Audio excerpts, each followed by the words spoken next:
اللهم صل على محمد وعلى آل محمد كما صليت على إبراهيم وعلى آل إبراهيم إنك حميد مجيد اللهم بارك على محمد وعلى آل محمد كما باركت على إبراهيم وعلى آل إبراهيم إنك حميد مجيد.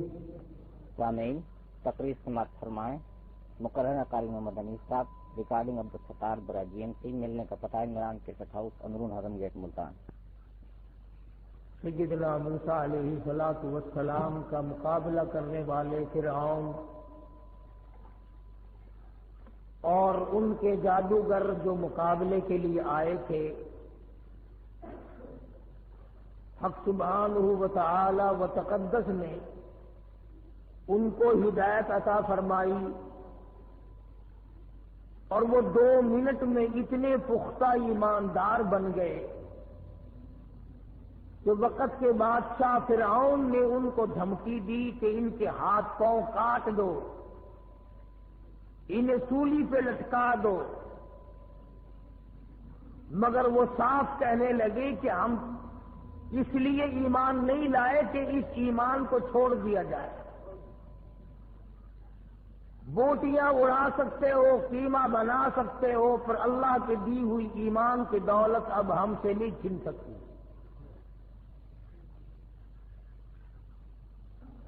سمجھانا یہ چاہتا ہوں کہ جس کو ایمان لائے ہوئے 2 منٹ ہوئے وہ تو اتنے مضبوط، اور یہاں 60 سال کی عمر ہو گئی آج تک ایمان مضبوط نہ بنا.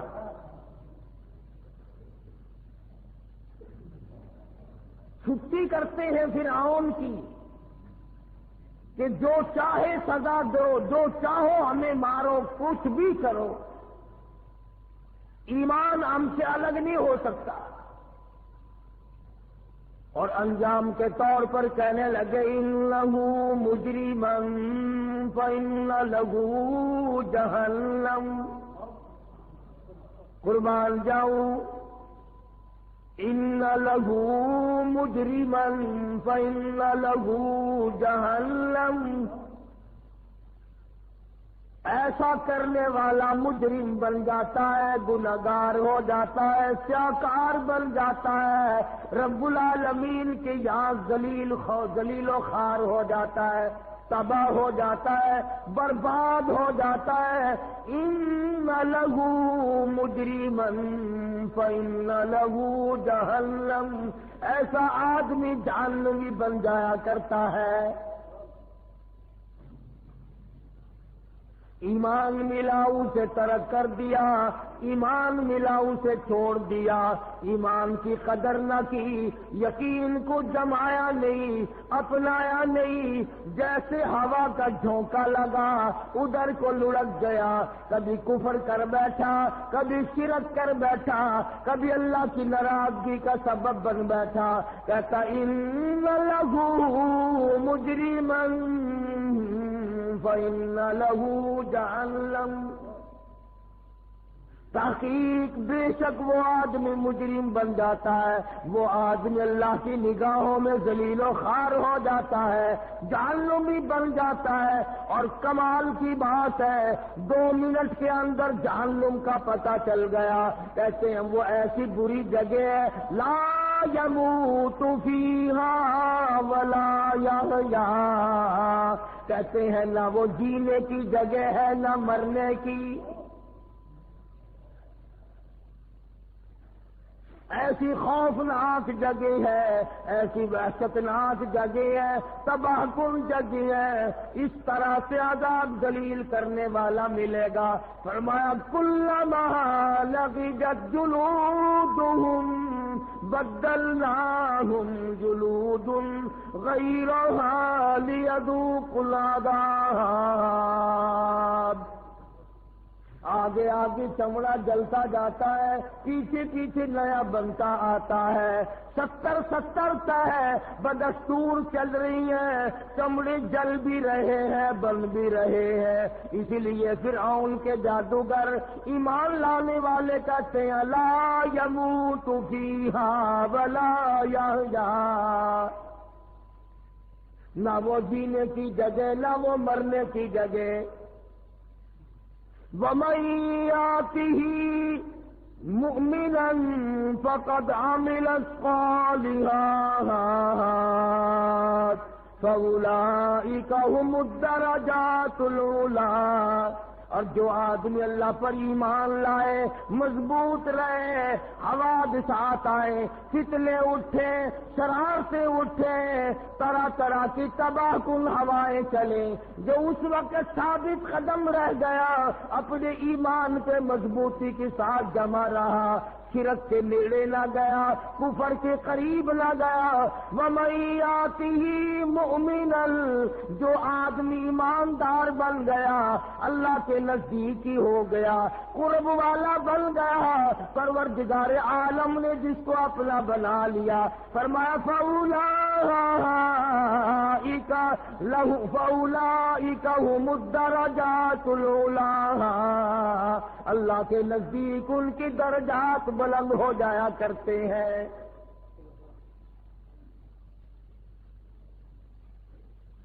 دو منٹ ایمان لانے والوں کو جنت کا پتہ چل گیا، دوزخ کا پتہ چل گیا، جزا اور سزا کا پتہ چل گیا، عذاب تباہ کن کا پتہ چل گیا۔ کتنے افسوس کی بات ہے، عمر گزارے بیٹھے ہو، وقت گزارے بیٹھے ہو، اب قبریں نزدیک ہے، موت نزدیک ہے، اللہ کی عدالت نزدیک ہے، پروردگار عالم کی حضوری میں پیش ہونا یقین ہے اور نزدیک ہے۔ آج تک جہنم پہ یقین نہیں، جنت پہ یقین نہیں۔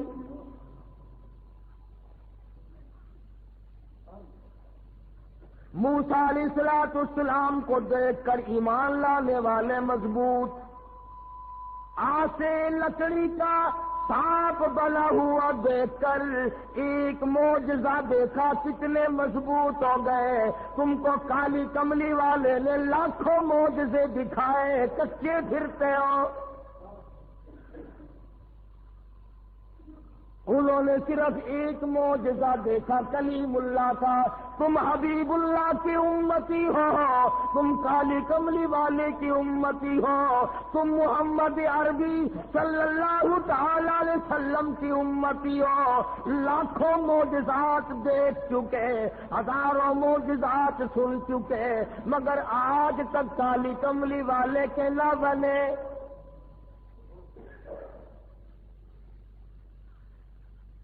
ہر پیغمبر نے اپنے اپنے وقت میں لوگوں کی ہدایت کا ذریعہ مہیا کیا۔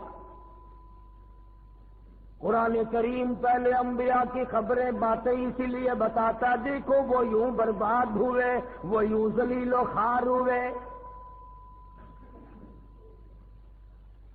کسی کو کوئی عذاب دیا گیا، کسی کو کوئی عذاب دیا گیا۔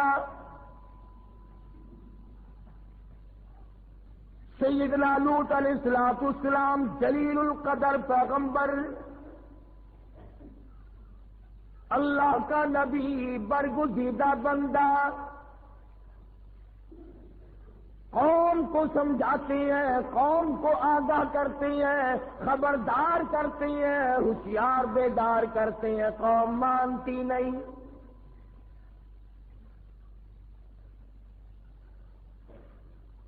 کذبت قوم لوط المرسلین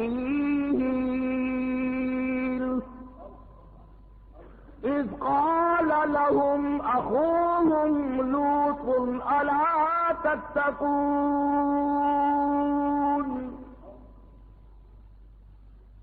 انی لکم رسول امین فاتقوا اللہ وَأَطِیعُونِ۔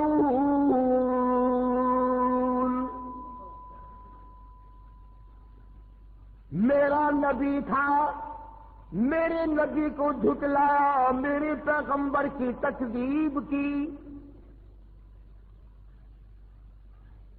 برادری کی بات مانی، خاندان کی بات مانی، رسم و رواج کی بات مانی، میرے نبی کی نہ مانی۔ انی لکم رسول امین فاتقوا اللہ واطیعون۔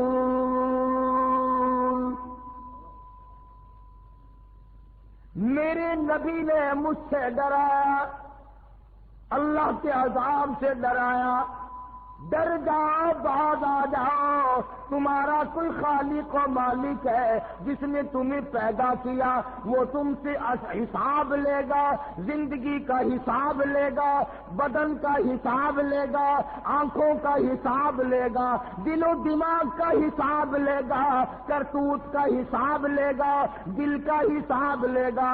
اللہ کی ذات کو بتایا یا غیروں کو؟ اللہ پاک پوچھے گا تم کو میرے نبی نے منع کیا تھا اعبد اللہ، اس پروردگار کی عبادت کرو، نظر یاد اس پروردگار کی دو، عبادت اسی کی کرو، سر اسی کے سامنے جھکاؤ، رکوع اسی کے سامنے کرو، یہ ماتھا، یہ پیشانی، یہ جبین ناز اس کے دروازے کے سوا کہیں نہ جھکاؤ۔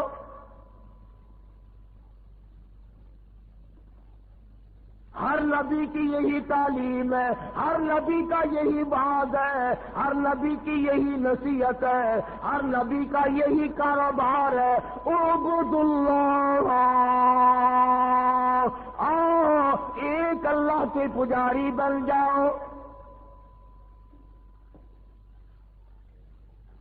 لوط علیہ السلام کی قوم اور خود گھر والی بھی شرک کی لعنت میں گرفتار تھی۔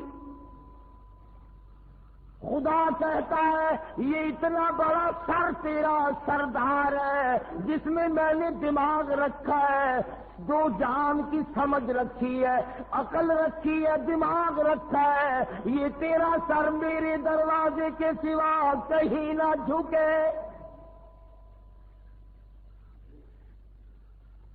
تو کہیں لال کپڑے، لال پیلے کپڑوں کے سامنے جھکتا ہے،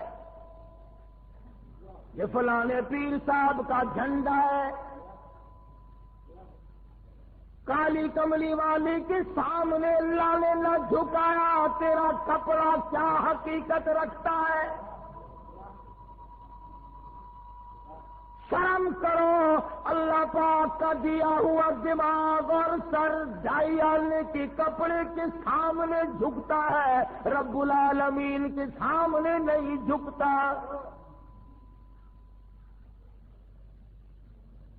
چاروں طرف سے جھنڈے چل رہے ہیں،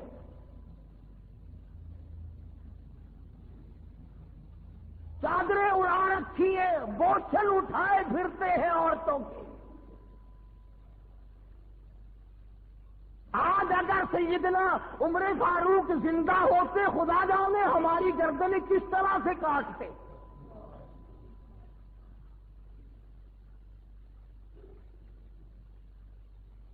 ایمانداری سے بتاؤ، جس درخت کے نیچے حضور اکرم سبقید صلی اللہ علیہ وسلم تشریف فرما رہے ہوں، کئی دن ٹھہرے ہوں، وہ درخت برکت والا ہے کہ نہیں؟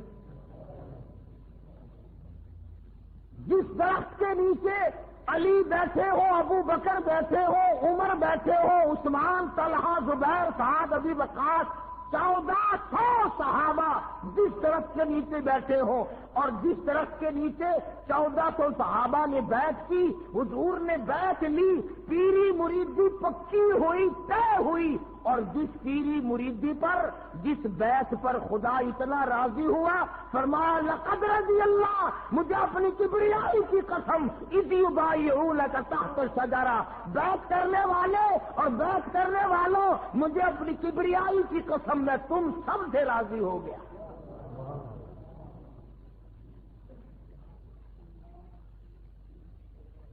جس درخت کے نیچے حضور نے بیعت کی، صحابہ نے بیعت کی، حضور نے بیعت لی اور کئی دن ٹھہرے، اور جس درخت کے نیچے بیعت کرنے والوں کو اللہ پاک نے قرآن کے ذریعے جنتی بنا دیا۔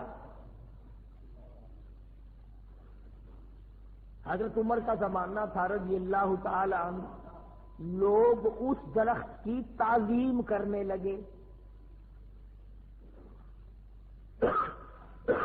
اس درخت کی لوگ تعظیم کرنے لگے۔ اور ایسے درخت کی اگر تعظیم کر بھی لی جائے تو کیا حرج ہے، جہاں شہنشاہ کائنات کا قیام ہوا ہو، جہاں محمد عربی صلی اللہ علیہ وسلم کئی دن بیٹھے ہوں، صلح حدیبیہ اس درخت کے نیچے طے ہوئی۔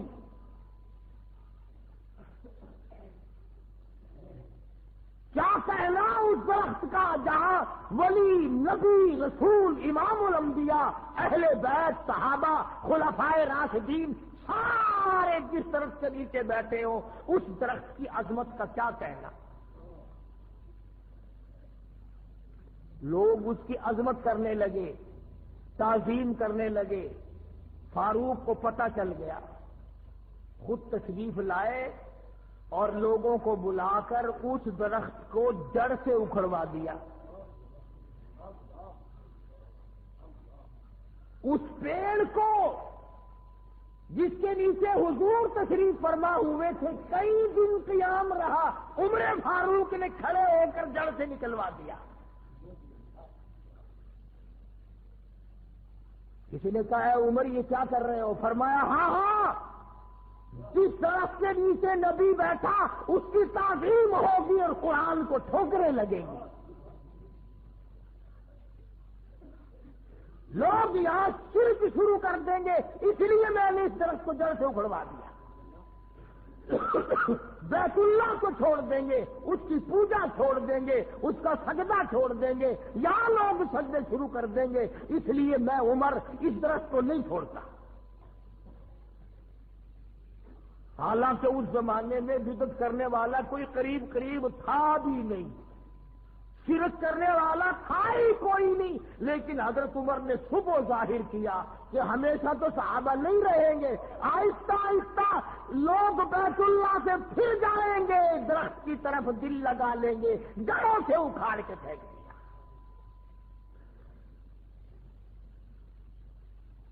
اور یہی وجہ بنی، یہ جو اس وقت سعودی عرب میں بیت اللہ اور مدینہ پاک میں جن لوگوں کی حکومت ہے، ان سے پہلے ترکیوں کے دور میں بڑے بڑے روزے بنے ہوئے تھے سارے صحابہ کے۔ حضرت حلیمہ کا روزہ الگ تھا، فاطمۃ الزہرا کا روزہ الگ تھا، حضرت عثمان کا روزہ الگ تھا، طلحہ زبیر کا روزہ الگ تھا، بڑے بڑے مزار بنے ہوئے تھے،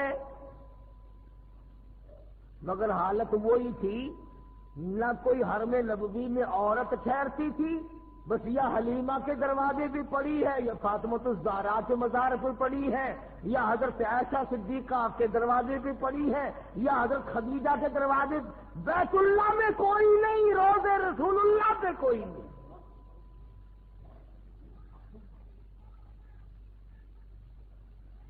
آپ کہتے ہوں گے کہ ایسا کون کملا تھا جو بیت اللہ کو چھوڑ کر کے وہاں پڑے رہتے تھے؟ یہاں تجربہ نہیں تمہیں؟ مسجد میں کوئی نظر نہیں آتا، میلے میں جا کے دیکھو لاکھوں آدمی اکٹھے ہیں،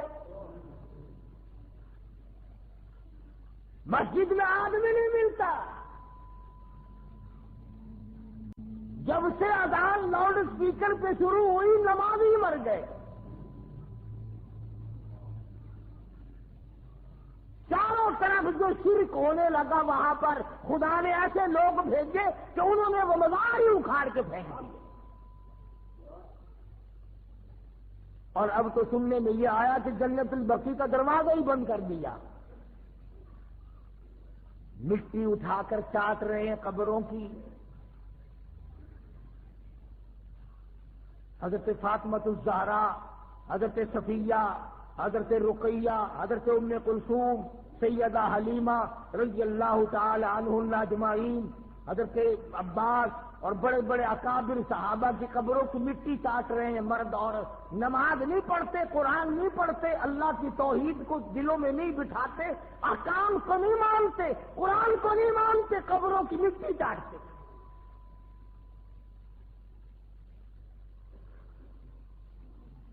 امام الانبیاء محبوب کبریا حضرت محمد مصطفیٰ صلی اللہ تعالی علیہ وسلم کو صحابہ کرام نے دیکھا، دعا مانگ رہے ہیں، الہ العالمین، اور میرے پروردگار لا تجعل قبری اسلام، میرے پروردگار میری قبر کو سجدہ گاہ نہ بنائیو۔ دعا ہو رہی ہے، امام الانبیاء دعا مانگ رہے ہیں، محمد عربی صلی اللہ تعالی علیہ وسلم دعائیں مانگ رہے ہیں، اور آگے فرمایا لعن اللہ الیہود والنصارى، اللہ یہود و نصارہ پہ لعنت کرے، پھٹکار کرے، کیوں؟ اس لیے اتخذوا قبور انبیائہم مساجدا، او کما قال النبی صلی اللہ علیہ وسلم، انہوں نے اپنے نبیوں کی قبروں کو سجدہ گاہ بنا لیا تھا۔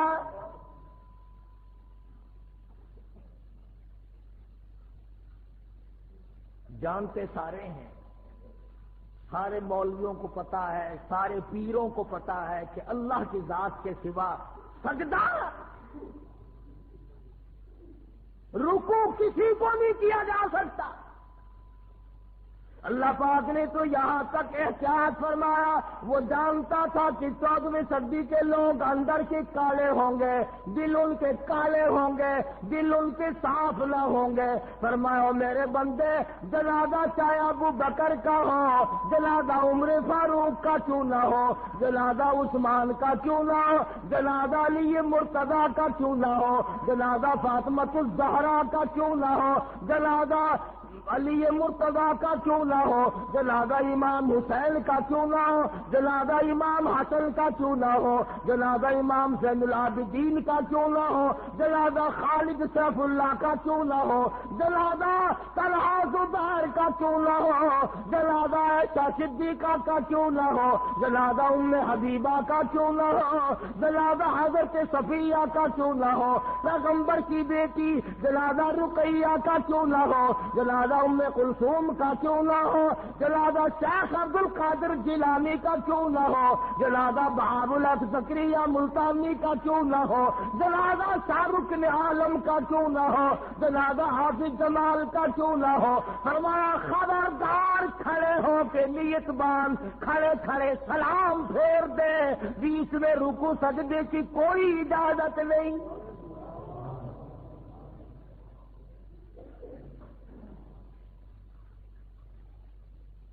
فرمایا میں یہ تو گوارا کر لوں گا کہ نماز میں سجدہ نہ کراؤں، میں یہ تو گوارا کر لوں گا کہ جنازے کی نماز میں اپنے لیے رکوع نہ کراؤں، اپنے لیے سجدہ نہ کراؤں، مگر دیکھنے والا کوئی یہ نہ سمجھ بیٹھے ولی کو سجدہ ہو رہا ہے۔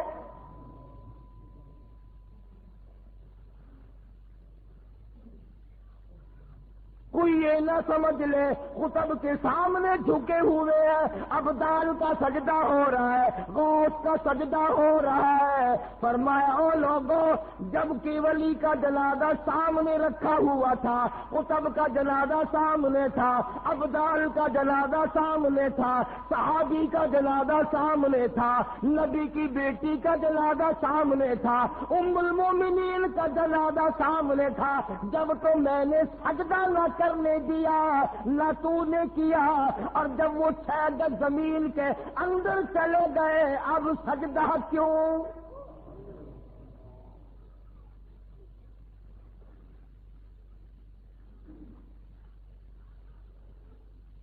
لاکھوں من مٹی بیچ میں آ گئی، سنگے مرمر لگ گئے، پتھر لگ گئے، جالیاں لگ گئی، غلاف ڈھک گئے، اب سجدہ۔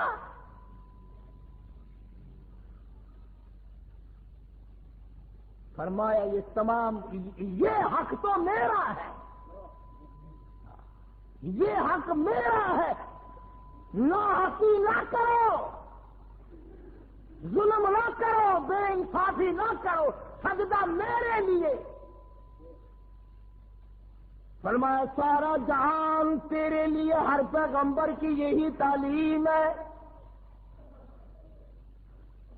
سبزیاں، ترکاریاں، پھل فروٹ، کھانا پینا، صحت و تندرستی، حسن و جمال، مال آل، یہ سب کچھ تیرے لیے۔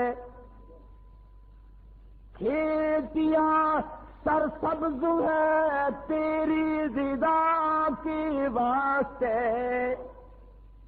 کھیتیاں سرسبز ہے تیری غذا کے واسطے، سب جہاں تیرے لیے اور تو خدا کے واسطے۔ میں تیرا رب، تو میرا بندہ، میں تیرا خالق، تو میری مخلوق۔ میں نے پالا، میں نے سنبھالا، میں نے جوانی دی، میں نے عقل دی، اولاد میں ہی دوں گا، نیلے پیلے کپڑے تجھے اولاد نہیں دے سکتے۔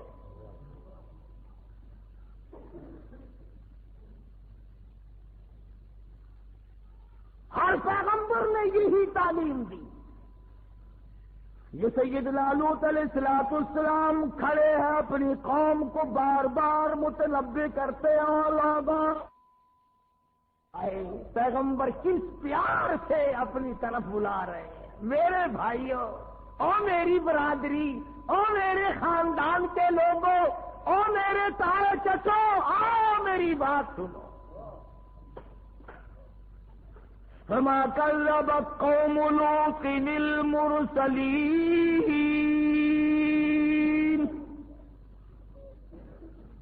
إذ قال لهم أخوهم لوط ألا تتقون۔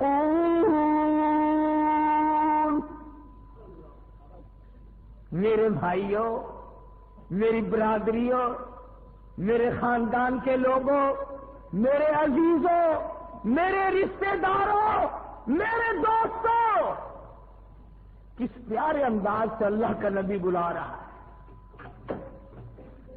انی لکم رسول امین، میں تمہاری طرف رسول بنا کر کے بھیجا گیا ہوں، امین بنا کر کے بھیجا گیا ہوں۔ اللہ نے امانت میرے سپرد کی ہے، توحید کی امانت۔ سبحان اللہ، توحید کی امانت میرے سپرد کی ہے اور میں تم تک پہنچاؤں گا۔ فاتقوا اللہ،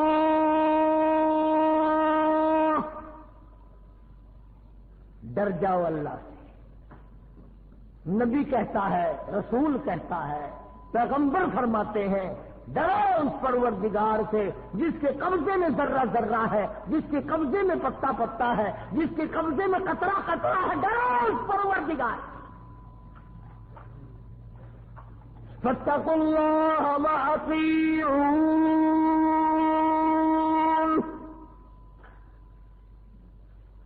اللہ سے ڈرو گے، خدا تمہارے سارے کام سنوار دے گا، ساروں کی بگڑی بنا دے گا۔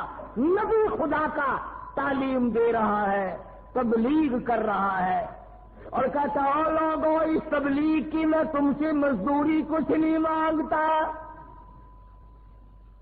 قل لا اسألكم علیہ اجرا، میں اجر نہیں مانگتا، میں بدلہ نہیں مانگتا، میں مزدوری نہیں مانگتا، میں تم سے پیسہ ٹکا نہیں مانگتا، میں روٹی پانی نہیں مانگتا۔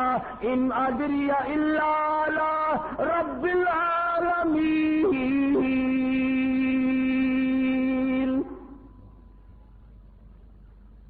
اللہ کا نبی کھڑا ہے، بلا رہا ہے اپنے بھائیوں کو، عزیزوں کو، برادری کو، خاندان کو، آؤ سارے میری بات سنو۔ خداوند کریم نے جو تاج نبوت ان حضرات کو اڑایا اس کی تکمیل ہو رہی ہے، ڈیوٹی ادا کر رہے ہیں، منصب پر فائز جو کیا وہ پہنچا رہے ہیں۔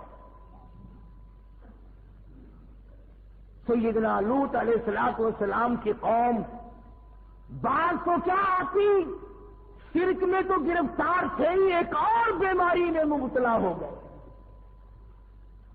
ایک اور مرض ان کو لاحق ہو گیا، ایک اور تباہی انہوں نے خرید لی کہ عورتوں کو چھوڑ کر لڑکوں کے پیچھے پڑ گئے۔ بدماشی ہے، بدکاری ہے۔ حدیث پاک میں آتا جب مرد کے ساتھ برا کام کرتا ہے اللہ کا عرش کانپنے لگ جاتا ہے، فرشتے آواز دیتے الہی اجازت دے لوط علیہ السلام کی قوم والا عذاب ہم پھر دوہرا دے۔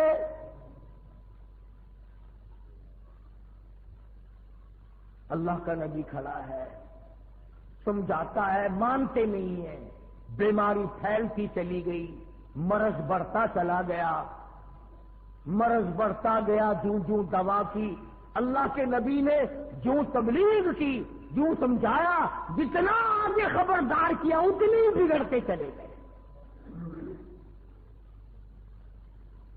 اللہ میاں نے آخری مرتبہ آزما لیا، 2-3 فرشتے بڑے خوبصورت لڑکے بنا کر کے اس قوم کے اندر لوط علیہ السلام کے شہر میں بھیج دیے۔ وہ بازار سے گزرے، کاروبار چھوڑ، دھندا چھوڑ، دکانداری چھوڑ، سارا کام چھوڑ کے ان کے پیچھے لگ گئے، ان کے پیچھے لگ گئے لڑکوں کے۔ وہ لوط علیہ السلام کے گھر میں پہنچے اور کہا کہ دیکھو یہ تمہارے لوگ ہمیں تنگ کرتے ہیں۔ لوط علیہ السلام نے اپنے گھر میں ان کو بٹھایا اور باہر سے دروازہ بند کر کے اور باہر خود کھڑے ہو گئے، اور قوم کے لوگ اور زیادہ بڑھ گئے، کہنے لگے نکال ان لڑکوں کو ہمارے حوالے کر، ہم اپنی خواہش پوری کریں گے، ہم ان کے ساتھ برا کام کریں گے۔ لوط علیہ السلام فرمانے لگے ان ظالموں میرے مہمان ہیں، بعد آؤ بعد آؤ، بے عزتی نہیں کیا کرتے مہمان کی۔ مفسرین نے لکھا دیواروں پہ چڑھ گئے، دروازہ توڑنے لگے، نکال ان کو باہر۔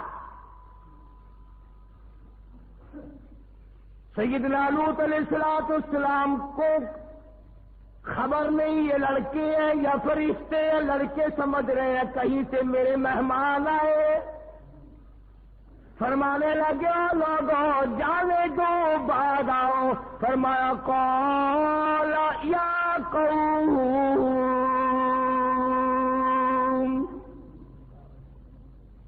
قال یا قوم،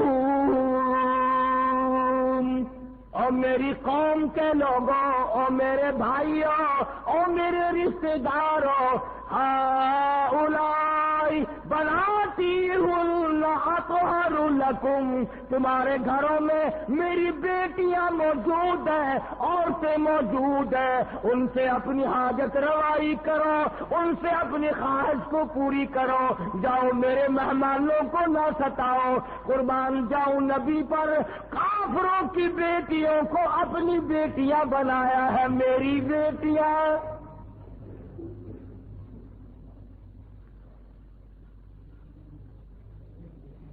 بڑا سمجھایا، بعد آ جاؤ، چلے جاؤ، میرا مکان نہ توڑو، دروازہ نہ توڑو، اللہ پاک ناراض ہو جائے گا، تم پہ خدا کا غضب آ جائے گا، بعد آ جاؤ، چلے جاؤ۔ کہنے لگے نہیں نہیں، ہم بالکل نہیں جانے سے، ایسے خوبصورت لڑکوں کو چھوڑ کر ہرگز نہیں جائیں گے۔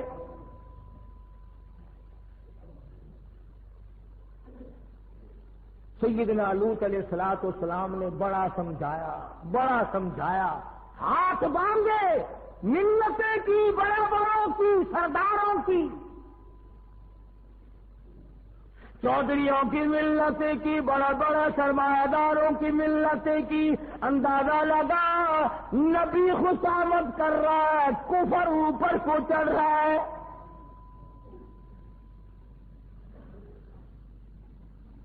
فرمایا جاؤ، چلے جاؤ، باہر آ جاؤ۔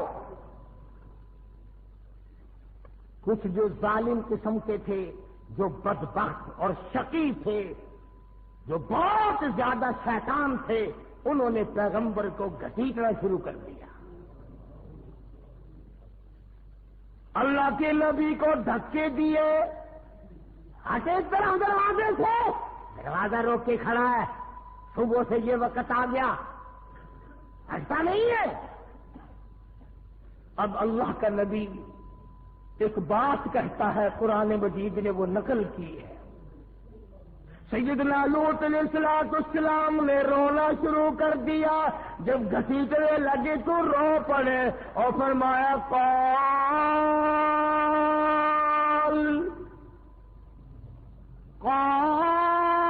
لو ان لی بکم قوة او آوی الى رکن شدید، اے کاش میرے پاس فوج ہوتی، میرے پاس لشکر ہوتا، میرے ہاتھ میں لاٹھی ہوتی، طاقت ہوتی، قوت ہوتی، میں تمہیں مار کے بھگاتا۔ اور ظالموں شرم کرو، نبی کو نہ مارو۔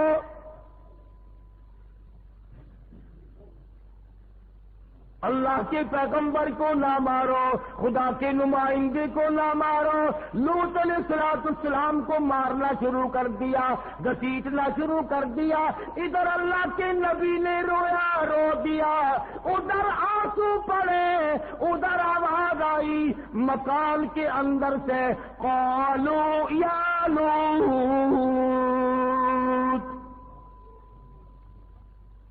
اندر سے آواز آئی، مکان سے آواز آئی۔ جب اللہ کے فرشتوں نے جو آزمائش کے لیے، امتحان کے لیے بھیجے گئے تھے، جب انہوں نے دیکھا اللہ کا نبی رو پڑا ہے، اور تم لوگ مانے یا نہ مانے، نبی کا رونا فرشتے نہیں دیکھ سکتے۔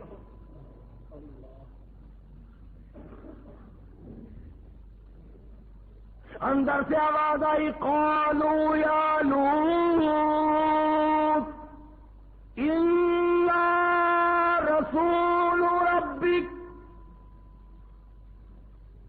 اللہ کے نبی اے لوط علیہ السلام، آپ نے ہمیں پہچانا نہیں، ہم آدمی نہیں ہیں، چھوکرے نہیں ہیں، ہم لڑکے نہیں ہیں، ہم تو خدا کے بھیجے ہوئے فرشتے ہیں، دروازے سے ہٹ جاؤ، انہیں اندر آنے دو۔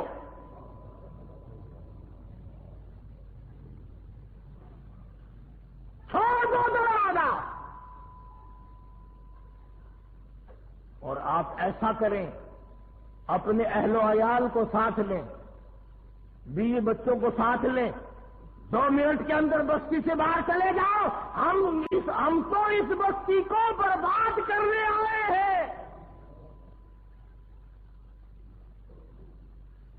لوط علیہ السلام اللہ کا نبی سے زیادہ اللہ کو کون جانتا ہے، کون سمجھ سکتا ہے؟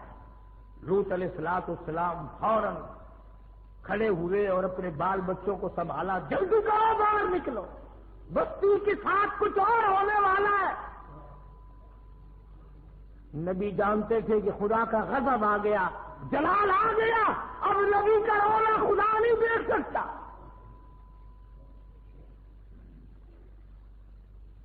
جن کو یقین تھا وہ تو ساتھ چل پڑے۔ لوط علیہ السلام کی بیوی تھی، گھر والی تھی، پر پیغمبر کی زبان پر یقین نہیں کرتی تھی، پھر چل پڑتی ہے، پھر کھڑی ہو جاتی ہے، پھر تھوڑی سی چلتی ہے، یوں مڑ مڑ کے دیکھتی ہے کہ نبی ابھی تو کچھ نہیں دکھ رہا، ابھی تو کچھ ہوا نہیں، جوں کہ تو ہے بستی۔ اللہ تو جانتا تھا نا، میرے نبی کی زبان پر یقین نہ کرنے والی ہم نے تجھے بیچ میں لپیٹنا ہے۔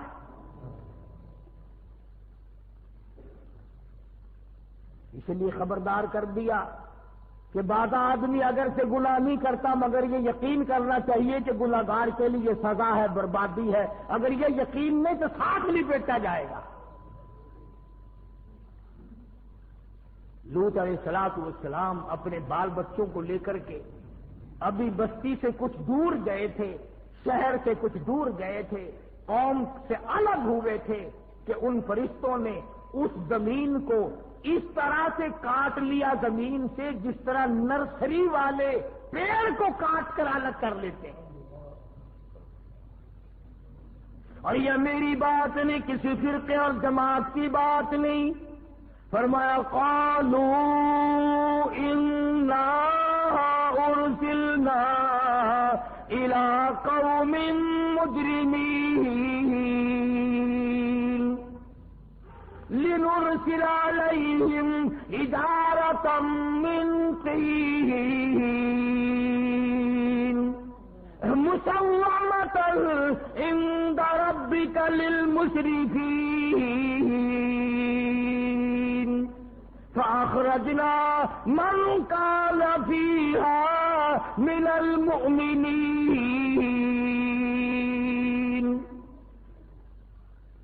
اے لوط علیہ السلام، ہم تو اس قوم کو برباد کرنے آئے ہیں، ہمیں تو بھیجا اس لیے گیا ہے۔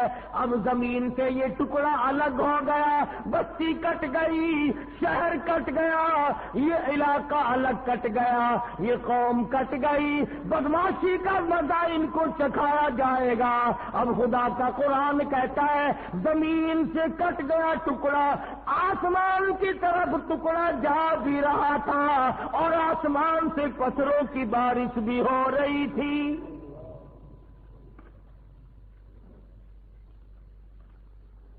پتھر برستے جاتے تھے اور نوکدار پتھر، پتھروں کے بنے ہوئے تیر، اور قرآن کریم کہتا ہے کہ پتھروں پہ نام تک لکھے ہوئے تھے، یہ فلاں بدماش کو لگے، یہ فلانے بدماش کو لگے، یہ فلانے گنہگار کو لگے، یہ فلانے کو لگے۔ نوکدار پتھر ہے، آسمان کی طرف بستی جا رہی ہے، اوپر بہت دور لے گئے، آواز آئی پلٹ کر زمین میں پھینک دو۔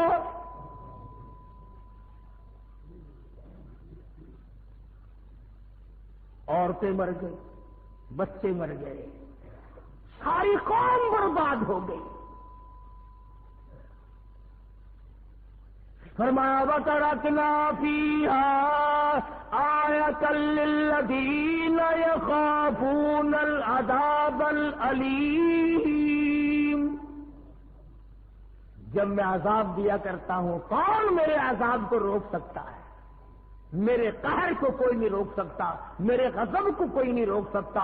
جب میں غضبناک ہو جاؤں پھر تمہارا اس دنیا میں کوئی نہیں، اور میرے بندے تیرا خیر خواہ میں تھا، تیرا چاہنے والا میں تھا، تو میرا تھا میں تیرا تھا، تو میرا نہیں رہا میں تیرا نہیں رہا۔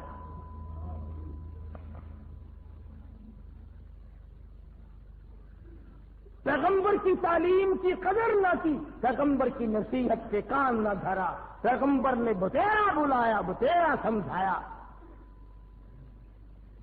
اللہ کے نبی نے ہر ممکن کوشش کی بربادی سے بچ جائے، میرے غضب سے بچ، اللہ کے غضب سے بچ جائے، اللہ کی تباہی سے بچ جائے۔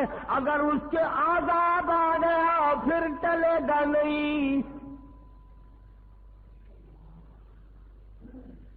جب وہ زمین کٹی تو لوط علیہ السلام پیغمبر کی بیوی بھی بیچ میں آ گئی۔ ہاں، نسبتیں قائم کر لو جی،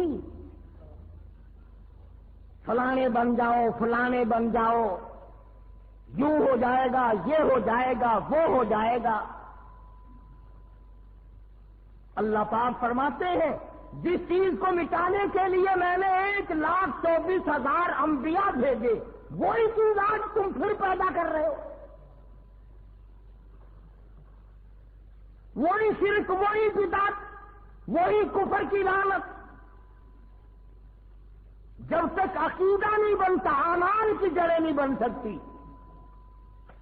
قرآن کا فیصلہ ہے، ایک دن میں 100 دیگیں پکا، ایک دن میں 1000 آدمیوں کو کپڑے پہنا، ایک دن میں 100 پانی پینے کے لیے لوگوں کے لیے کنویں بنا، ایک دن میں کروڑوں روپیہ خرچ کر اگر عقیدہ اللہ کے بارے میں صحیح نہیں، تمام کا تمام پانی کی طرح بہہ جاتا ہے۔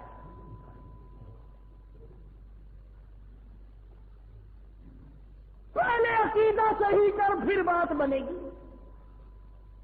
اگر خیرات کرنے سے سب کچھ بنتا ہے تو بنیے کا مقابلے میں تم خیرات میں نہیں کر سکتے۔ ہندوستان کا ایک ایک کراڑ، ایک ایک بنیا 20-20 لاکھ روپیہ صرف پانی پلانے پہ خرچ کرتا ہے، 10-10 لاکھ روپیہ خرچ کرتا ہے۔ اور اگر میری بات پہ یقین نہ ہو، اب گرمی کا موسم آئے گا، کبھی سندھ کا سفر کرو، گوٹ کی، پنو عاقل، ڈیر کی، میرپور ماتھیلو اور دوسرے اسٹیشنوں پر بنیوں کے لڑکے، کرایوں کے لڑکے برف کا پانی بالٹیوں میں لے کر گاڑیوں کے چاروں طرف پھرتے ہیں۔ پلانے والے کراڑ ہیں، پینے والے امتی اور مسلمان ہیں۔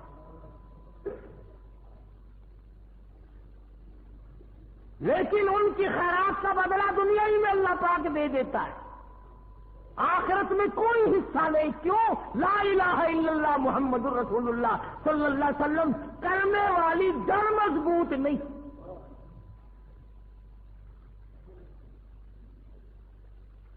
بعض لوگوں نے یہ سمجھ رکھا ہے 10 سیر چاول پکا دو سارے گناہ ختم ہو جاتے ہیں۔ اچھا، اگر یوں کام چلتا تو پھر لوط علیہ السلام کی قوم برباد نہ ہوتی۔ فما كان جواب قومه الا ان قالوا ائتنا، بڑے بڑے سمجھانے کی کوشش کی۔ پیغمبر کب چاہتا ہے کہ قوم برباد ہو جائے؟ پیغمبر کب چاہتا ہے کہ خدا کا ان پر عذاب آئے؟ رات کو سمجھایا، دن کو سمجھایا، صبح سمجھایا، شام سمجھایا، ہر طریقے سے نبی نے ہاتھ پاؤں مارے، مگر قوم نہ مانی، برادری نہیں مانی، خاندان نہیں مانا۔ حضور اکرم صلی اللہ علیہ وسلم نے اپنی قوم کے ہاتھوں ساری عمر مار کھائی۔ چچوں نے مارا، چچا زاد بھائیوں نے مارا۔ اسی مسئلے کی وجہ سے تمہیں تو کیا تکلیف پہنچے گی؟ آؤ محمد عربی صلی اللہ علیہ وسلم کے گنبد خضرا سے جا کے پوچھو، کالی کملی والے، آمنہ کے در یتیم، تیری بیٹیوں کو طلاق کس وجہ سے ہوئی تھی؟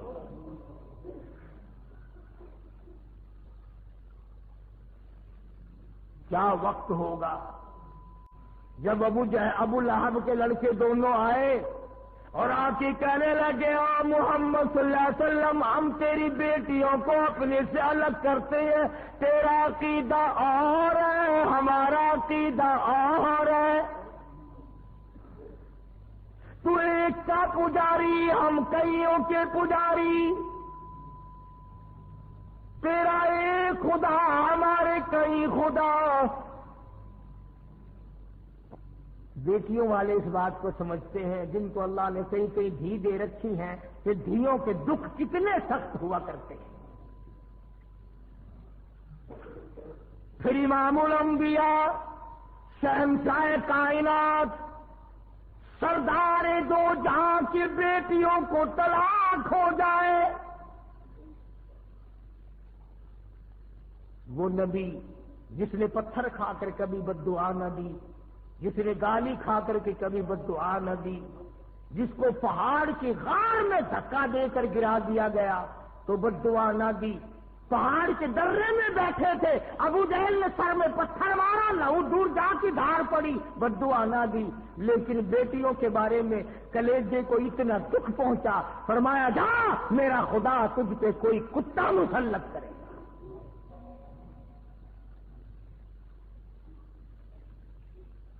تھے تو کافر، پر نبی کی زبان پر یقین کرتے تھے۔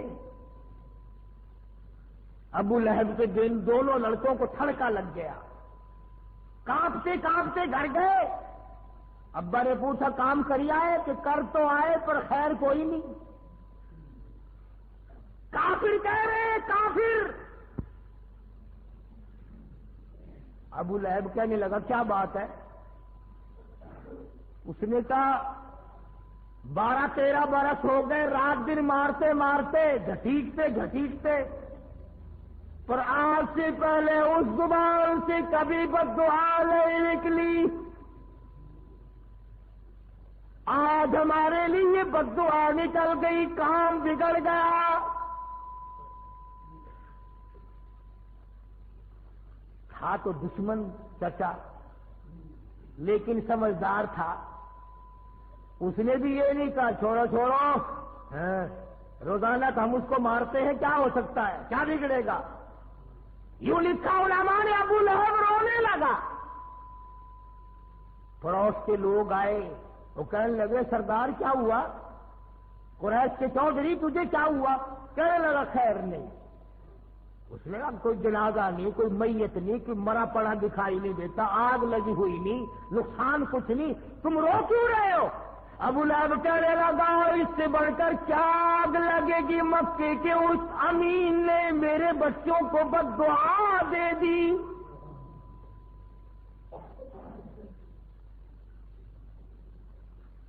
ان لگا ابو لہب اتنا سیانا ہو کر کیسی باتیں کرتا ہے.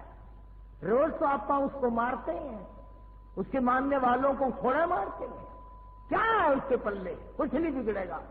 ابو لہب کہنے لگا ٹھیک ہے، مجھ سے زیادہ اس کو کسی نے نہیں مارا، میرے سے زیادہ کسی نے تکلیف نہیں دی، مجھ سے زیادہ کسی نے دکھ نہیں پہنچائے، پر اے لوگوں یہ تو بتاؤ 40-50 سال کی عمر گزارے بیٹھا ہے، آج تک بتاؤ اس زبان سے جو بات نکلی کبھی پوری نہ ہوئی ہو. پہاڑ ٹل سکتے ہیں مگر میرا یقین ہے اس زبان سے جو بات نکلی وہ پوری ہوگی.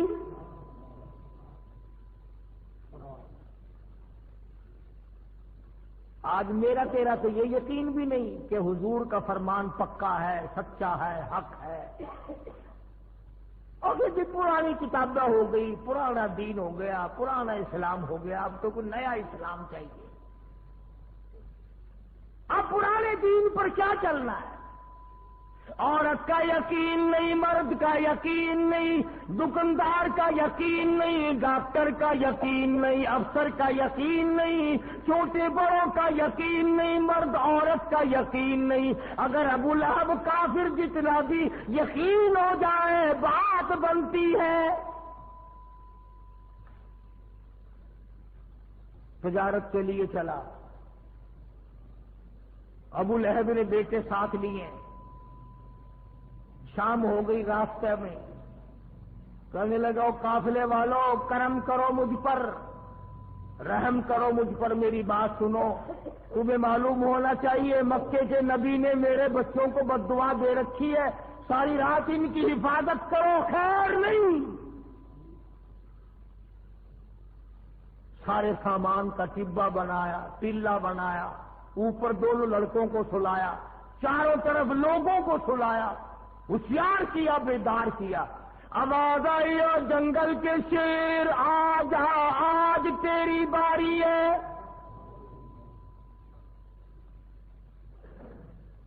الہی میں حاضر ہوں، میرے نبی کو دکھ دینے والے کو چیرو پھاڑ کے پھینک دو.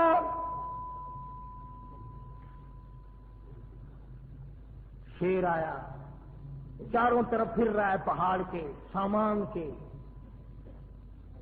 پتہ نہیں چلتا وہ کون گناہگار ہے. میں حیران ہوتا ہوں کہ شیر بھی یہ کوشش کرتا ہے کہ ناحق کوئی نہ سر جائے، ناحق کوئی نہ پھر جائے. مجھ پر یوں ہی کسی کا گناہ ناحق خون نہ میرے گلے پڑ جائے. پوچھتا ہے الہی جنگل کا شیر ہوں، بڑا دلیر ہوں، تیرا بنایا ہوا جانور ہوں، تیری مخلوق ہوں، مجھے بتا وہ گناہگار ہے کون سا، ناحق خون نہ بہا دیا جائے. جنگل کا درندہ تو ڈر گیا مگر میں اور آپ نہ ڈرے.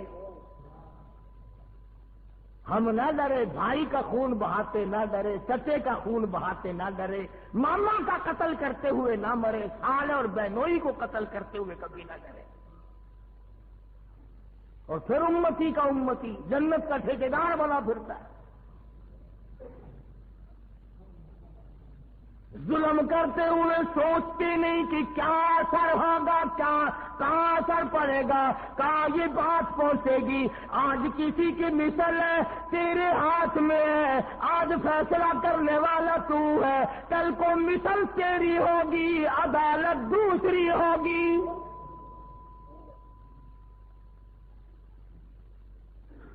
فیصلہ کرنے والوں، خدائی فیصلے کا بھی انتظار کرو۔ الہی مجھے پتہ نہیں چلتا میں کس کو پھاڑوں۔ ہوا کو حکم دیا، ان دونوں ظالموں کے منہ کی بھبک جو انہوں نے میرے نبی کو گالیاں دی، میرے نبی کا دل دکھایا، آمنہ کے در یتیم کا دل دکھایا۔ کون سا نبی؟ اللہ غنی۔ علماء کرام نے لکھا ہے کہ جب سیدہ آمنہ خاتون رضی اللہ تعالی عنہا کے پیٹ میں تھے، جہاں بیٹھتی وہاں خوشبو،